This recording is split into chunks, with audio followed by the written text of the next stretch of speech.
அன்பர்களுக்கு வணக்கம். ரிஷபராசி அன்பர்களே, கடந்த காலத்தில் நீங்கள் எந்த ஒரு விஷயத்தையும் வேகமாகவும் விவேகமாகவும் கடுமையாகவும் உழைத்து செய்தாலும் அதனால் பெரிய நன்மைகள் கிடைக்காமல் பின்னடைவுகளும் சோதனைகளுமே அதிகமாக வந்திருக்கும். மற்றவர்களுக்கு நீங்கள் கூறும் அறிவுரைகள் பலன் தந்தாலும் அதை நீங்கள் செய்யும் போது துன்பமே மிஞ்சிருக்கலாம். இந்த கஷ்டங்கள் நீங்கி உங்கள் வாழ்க்கையில் நல்ல மாற்றம் வருமா இல்லையா என்பதை கிரகநிலைகளின் அடிப்படையில் இப்போது பார்க்கலாம். உங்கள் ராசி அதிபதி சுக்கிரன். ஆதிக்கத்தில் பிறந்த நீங்கள் கஷ்டங்கள் தீர்ந்தும் நன்மைகள் அதிகரிக்க மனமாற இந்த வழிபாட்டை மேற்கொள்ளுங்கள். செவ்வாய்க்கிழமையில் சிவபெருமானை வழிபடுவது நன்மையை தரும். வெள்ளிக்கிழமையில் அம்மன் வழிபாட்டை செய்வது சிறப்பான பலன்களை கொடுக்கும். உங்களுக்கு சிவபெருமான் பிடிக்கும் என்றால் ஓம் நமச்சிவாயா போற்றி என்றும், அம்மன் பிடிக்கும் என்றால் அம்மன் தாயே போற்றி என்றும் மனதார 3 முறை பதிவிட்டு ஒரு பிரார்த்தனையுடன் வேண்டிக் கொள்ளுங்கள். அந்த நல்ல விஷயம் விரைவிலேயே நடக்கும். உங்கள் ராசியில் கார்த்திகை 2, 3, 4 பாதங்கள், ரோஹிணி, மிருகசீரிடம் 1, 2 பாதங்கள் ஆகிய நட்சத்திரங்கள் உள்ளன. தற்போது கிரக நிலைகளானவை: தன குடும்பஸ்தானத்தில் குரு, சுகஸ்தானத்தில் சுக்கிரன், கேது, பஞ்சமஸ்தானத்தில் சூரியன், புதன், ரணருண ரோகஸ்தானத்தில் செவ்வாய், தொழில் ஸ்தானத்தில் சனி, வக்கிரம் மற்றும் ராகு என அமைந்துள்ளது. சாதகமான அம்சங்கள்: தொழில் வியாபாரம் சற்று மெத்தனமாக இருந்தாலும் பணவரவு சீராக இருக்கும். மோசமான நிலைக்கு இருக்காது. போட்டிகளை கண்டு பயப்பட தேவையில்லை. அவற்றை எதிர்த்து போராடக்கூடிய தன்னம்பிக்கையும் தைரியமும் பிறக்கும்.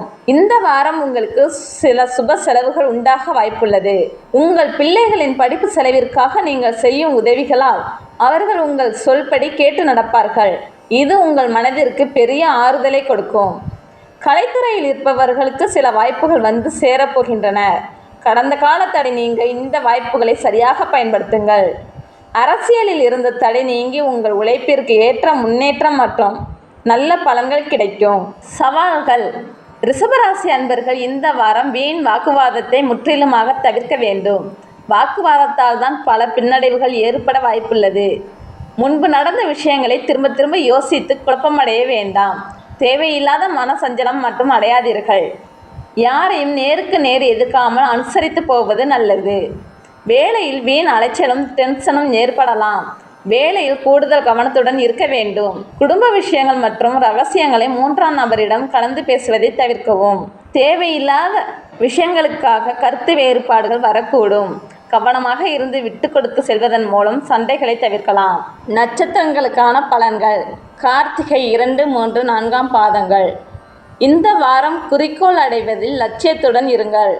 புதிய தொடர்புகள் மூலம் நல்ல லாபங்கள் வரும். கணவன் மனைவிக்கிடையே திடீர் வாக்குவாதங்கள் வரலாம். கவனமாக இருந்து அனுசரித்து போங்கள். வேலை விஷயமாக குடும்பத்தை விட்டு வெளியில் தங்கும் சூழல் வரலாம்.